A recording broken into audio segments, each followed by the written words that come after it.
안녕하세요, 여러분. 백영기 목사입니다. 오늘 여러분들과 함께 요한복음 살펴보겠습니다. 요한복음 16장 1절에서부터 보겠습니다. 어제가 아니죠. 지난 강의 때 우리가 묵상한 내용이 뭐죠? 하나만 묵상을 했습니다. 같이. 예수를 왜 버렸다? 유대인들이 생각하는 기준의 예수로 온 게 아니니까. 예수님을 내가 원하는 대로 보고 싶었던 거죠. 내가 원하는 대로 오신 예수님이 아니면 인정을 안 하는 거죠. 내가 원하는 대로 보고 싶었는데 내가 원하시는 대로 예수님이 안 오시니까 인정을 안 하는 것. 이게 문제였다라고 얘기를 드렸습니다. 근데 이제 요한복음 16장 1절에 보면 내가 원하는 대로 예수님을 보고 싶은데 예수님이 그렇지 않을 때 일어나는 현상입니다. 기복신앙으로 내가 예수를 믿을 때 예수가 그렇게 보이지 않을 때 어떤 현상이 일어나느냐? 16장 1절 읽겠습니다.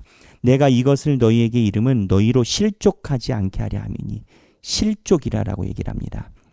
예수님이 지금 왜 실족을 얘기를 할까요? 예수님이 지금 예수님의 제자들과 떨어져서 생활을 합니다.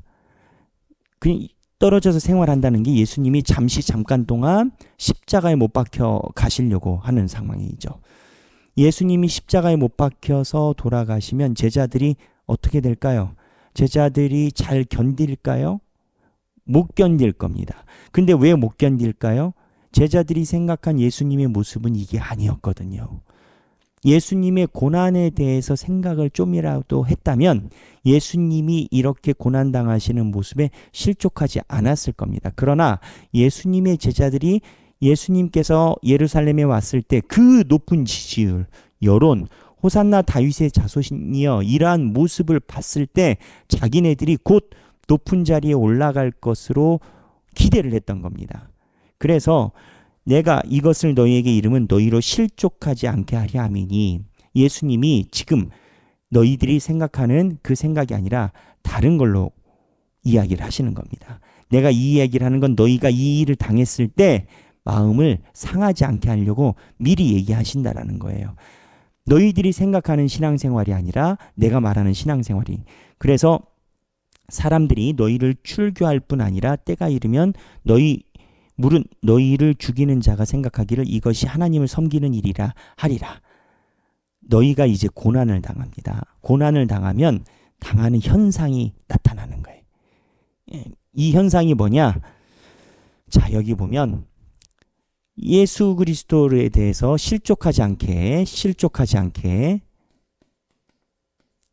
팁을 주시는 거예요.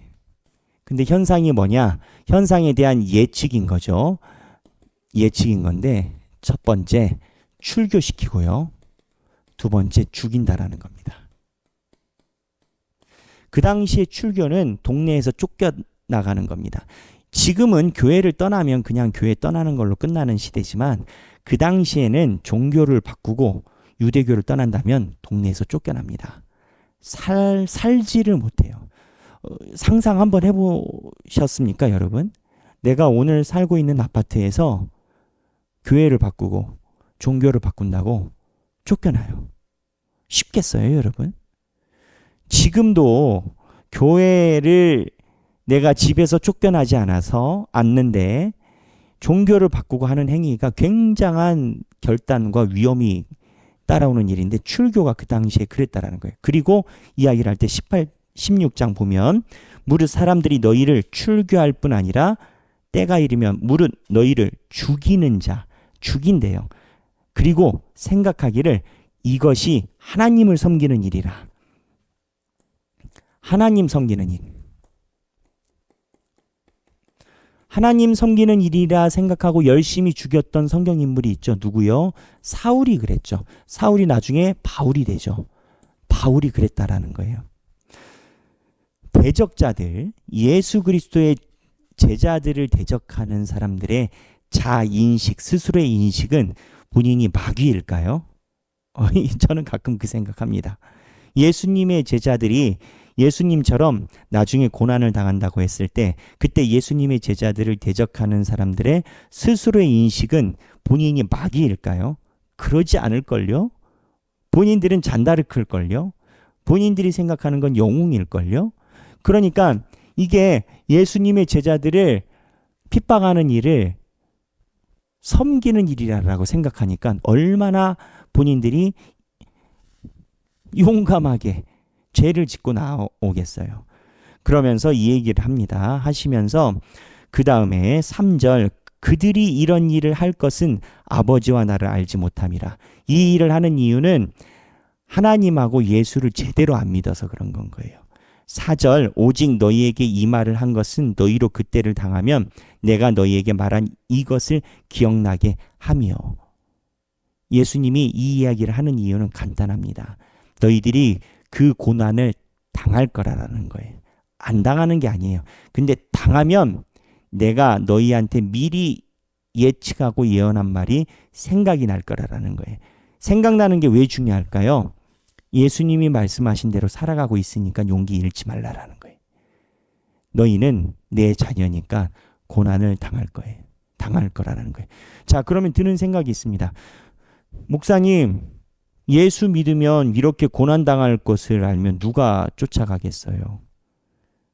이렇게 얘기할 수 있잖아요. 성경은 그래서 명확하게 얘기를 합니다. 제자들도 훈련 받을 때요. 처음에는 예수님께서 사람을 낚는 어부가 되리라 라고 깊이 얘기 안 해요. 감당할 만큼만 얘기를 하세요. 처음에는 하나님의 사랑 안에서 감당할 만큼만 이야기를 하는데 신앙의 단계가 올라가면 결국 예수 그리스도가 지신 고난에 우리가 동참하게 되는 거예요. 왜 동참해요? 단계가 올라가면. 왜 단계가 올라갔다고 신앙이 성숙한다고 그거를 해야 된다라고 이야기를 할까요? 간단합니다.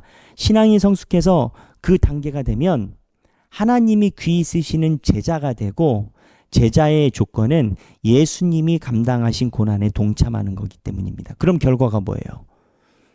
예수님이 얘기를 하셨잖아요. 제자들에게 12영도 더 되는 보좌를 너희에게 주겠다. 제자들에게 고난을 더 많이 요구하고 감당해야 되는 이유는 예수님이 보실 때 제자들은 구원받은 일반적인 성도들과 다르기 때문이에요. 조금 강하게 얘기를 하면 받는 상급이 다른 겁니다. 이 땅에서 고난을 받고 하나님을 뵐 때 받는 상급과 위치가 다른 거예요. 여러분, 베드로랑 도마랑 같을 수 있겠어요? 수제자랑 도마가? 그래서 예수님이 감당할 만한 시험을 주시고 그 단계가 되면 이 고난에 동참하는 그 흐름을 피할 수 없다라는 거예요. 근데 제자들에게 이 얘기를 하는 게 뭐냐? 너희들이 힘들 때 잘 견디라라는 거예요. 그럼 제자들의 고난이 뭐였겠어요? 우리가 이미 다 아는 건 거예요. 예수님이 십자가에 못 박힐 때 예수님의 제자들은 수없이 많은 정치적 공략에 노출이 된 겁니다. 그리고 가치관에 혼란이 온 거예요. 예수님이 십자가에 못 박히니까 어떻게 돼요? 저게 예수냐 그러지 않았겠어요. 저게 예수냐. 저렇게 값없이 처참하게 망하는 꼴을 보면서 너희들은 예수의 제자로 살아갈래. 그 예수님이 이야기를 하잖아요. 나와 아버지를 이해하지 못하는 것은 그들이 아버지와 아들을 알지 못함이라. 하나님도 모르고 예수님도 모른다라는 거예요. 그래서 지금 예수님은 십자가에 못 박히시기 전에 고난당할 것이다라는 것을 누차 이야기를 하고 계신 겁니다. 힘주어 이야기를 하고 계신 겁니다. 제자들에게 이 고난의 쓴 잔을 너희가 아무도 피할 수 없고 쓴 잔을 피했다간 내 제자가 아니다라는 거예요. 그 내용으로 지금 고별사로 예수님의 제자들에게 쓴 잔 마실 것을 계속 예방주사 놓고 계신 건 거예요. 자, 그러면 그 다음에 이 이야기를 들으면 제자들이 어떠한 상태인가가 나와요. 자, 16장 3절 4절 오직 너희에게 이 말을 한 것은 너희가 그때를 당하면 나를 생각하라. 기억나게 하려 함이라. 4절입니다. 처음부터 이 말을 하지 아니한 것은 내가 너희와 함께 있었습니다. 처음에는 이제 단계가 낮았다라는 거죠. 마치 아이처럼 예수님이 직접 있었으니까. 하지만 예수님이 떠나면 시작된다라는 거죠. 5절 지금 내가 나를 보내신 이에게로 가는데 너희 중에 나더러 어디로 가는지 묻는 자가 없고 도리어 내가 이 말을 함으로 너희 마음에 근심이 가득하였도다. 근심이 나와요. 빌립과 도마가 물어보잖아요. 주여 어디로 가시나이까? 말씀 훈련에서 나왔죠. 예수님이 그 얘기를 하는 건 거예요. 내가 이러한 하나님의 일을 통해서 하나님 나라에 가서 보혜사 성령과 함께 이 땅을 새 땅으로 바꾸려고 하늘에 가면, 이제 빌립과 도마가 물어본 건 걱정해서니까, 너희들이 세상의 것을 생각해서 근심 걱정으로 어디 가시나이까 할 것이 아니라 주님이 가시는 데는 어디입니까? 하나님 나라 곁이고, 그러면 내가 주님이 잠깐 계시지 않는 그 긴장 관계에서 우리가 평안을 누릴 수 있도록 우리를 허락해 주세요. 우리가 더 좋은 일입니다. 예수님이 가셔야 우리가 이곳에서 주님의 보좌에 대해서 더욱더 확신을 가질 수 있으니까 이렇게 나가야 되는데, 여기 보면 예수님이 지금 야단치는 건 거예요. 내가 나를 보내신 이에게 가는데 너희 중에서 나더러 어디로 가는지 묻는 자가 없고 도리어 이 말을 함으로 너희 마음에 근심이 가득하도다. 하나님이 어떻게 하실 일은 관심이 없고, 하나님의 일은 관심 없고, 하나님의 일은 관심 없고, 예수님이 없으니까, 보호자가 없으니까 불안에 대한 걱정만 가득한 거예요.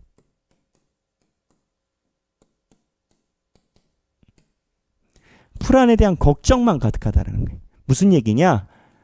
아직도 멀었어요, 제자들. 자기중심 신앙이에요. 다시 한번 강조하면 이런 겁니다. 예수님 입장에서는 그런 건 거예요. 야, 너희들 고난당하는 거 걱정돼서 어디로 가느냐 물을 생각도 없고 걱정만 한숨만 팍팍 쉬고 있지 않느냐. 근데 내가 하나님 곁에 가는 게 얼마나 기쁜 일인데 이게 있어야 너희들이 그 다음이 된다니까. 이 얘기를 하는데 자기 중심 신앙만 가지고 있는 거예요. 예수님이 아무리 하늘의 것을 이야기를 해도, 미래의 것을 이야기를 해도 알아듣는 제자가 없어요.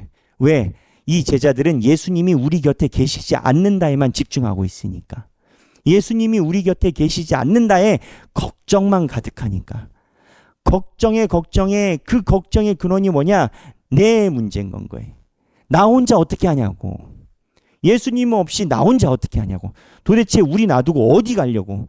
성전에서 이 난리를 쳐놓고 어디를 가시려고. 우리가 다 뒤집어 쓰게 생겼네. 이런 걱정만 가득한 거예요.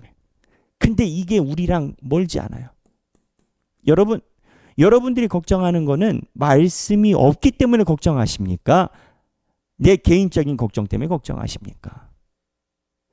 하나님의 말씀이 없기 때문에 걱정이 되십니까? 내 환경이 걱정되십니까? 우리도 멀지 않아요. 우리도 우리 중심적인 신앙에 사로잡혀 있어요. 그래서 이 자기 중심적인 신앙의 제자의 약함을 보고 있어요.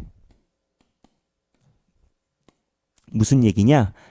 예수님의 제자들도 지금 성장해 가는 과정이에요. 여러분 어떠십니까?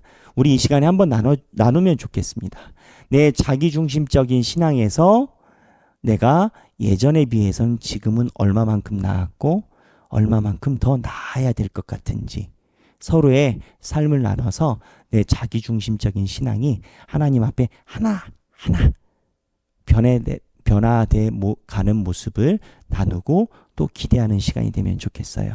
오늘 칼빈의 메인 묵상 71과 이웃의 필요를 살피라라는 내용입니다. 칼빈의 메인 묵상도 같이 보시고 행복한 성경 읽기 되시면 좋겠습니다. 감사합니다.